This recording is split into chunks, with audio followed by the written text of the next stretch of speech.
Genre: fairy tale. The Dragon Problem. Essential question: where do good ideas come from? Read how Liang gets a good idea. Once upon a time, long before computers, baseball, or pizza, there lived a young man named Liang. During the day, Liang helped his father build furniture. At night, he made unique, original toys for the children in the village. He made birds with flapping wings. He carved dragons with rippling, moving scales, sharp claws, and red eyes. Every child in the village had one of Liang's dragons. Liang knew a lot about dragons because one lived nearby on a mountain. A few times a year, the dragon would swoop down on the village. He ate water buffalo, pigs, and any people unlucky enough to be around. The emperor had done nothing to get rid of the dragon, even though his summer palace was near Liang's village. One day in May, the emperor and his family arrived to take up residence at his summer palace.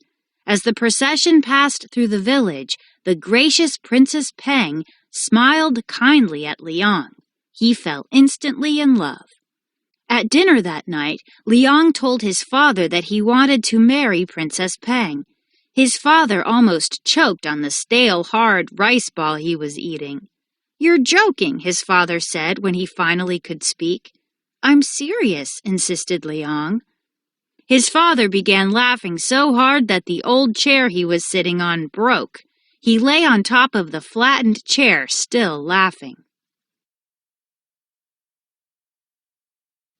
"I'll show him," Liang muttered angrily as he stomped out of the room.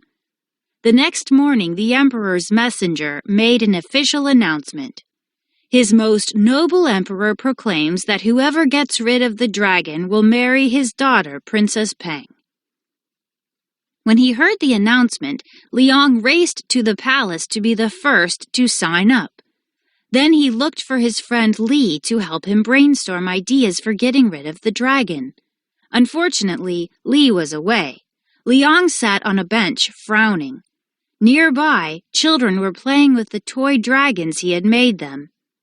"Liang, what's wrong?" the children asked. "I have to get rid of the dragon on the mountain," he told them. "I have an idea," said little Ling Ling. "Why don't you carve a giant dragon and leave it by the cave? It will alarm the real dragon and scare him into flying away." Liang stared at her. "Perfect," he shouted and rushed home.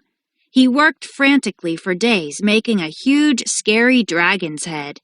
The night he finished, he loaded it onto a cart and went up the mountain.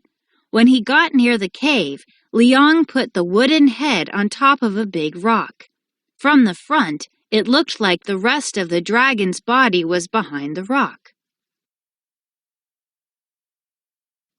Liang hid in the bushes and gave a loud roar. "What's that noise?" growled the dragon, rushing out of his cave. Then he saw the massive dragon head glaring at him. "Go away, or I'll eat you up," he commanded. The huge dragon continued to glare at him. "He must be very strong. He's not afraid of me," thought the dragon, who, like all bullies, was a coward.